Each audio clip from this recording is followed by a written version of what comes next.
Après le séminaire et le colloque international sur le nucléaire à Paris, c'est au tour de la Polynésie. Sur 3 jours, une quinzaine de spécialistes se succéderont à l'université pour restituer au grand public leurs conclusions, notamment sur l'histoire du CEP, un travail qui doit également contribuer au récit du futur centre de mémoire. Esther Cuneo, Paul Berger et Emma Mathieu.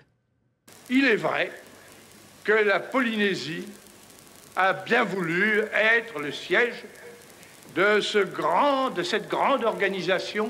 Au-delà des décideurs et des grands acteurs, comment le nucléaire a-t-il été vécu de l'intérieur par la population?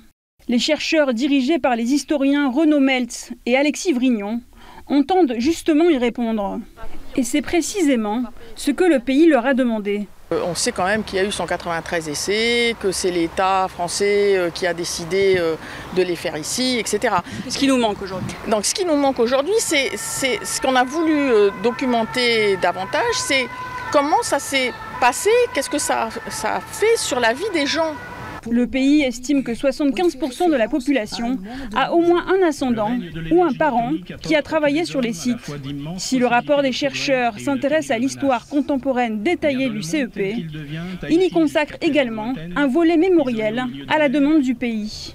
Il s'agit de recueillir le récit d'un maximum de témoins de cette époque. Vraiment, ça concerne tout le monde. Donc il y a eu un bouleversement extrêmement rapide de la société polynésienne tout entière. Et ce qu'on essaye de faire, c'est d'apporter un maximum d'informations aux gens pour qu'avec ça, ils se fassent leur propre opinion, leur propre idée de ce qui s'est passé. Pas question pour autant d'occulter tout le travail mené avant, mais d'apporter des données supplémentaires et un autre regard.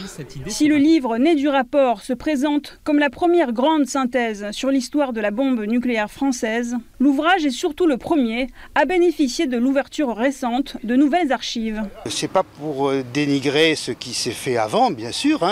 Toutes les contributions sont valables. Et bien sûr que tout le monde a sa place et que il ne s'agit pas d'un récit unique.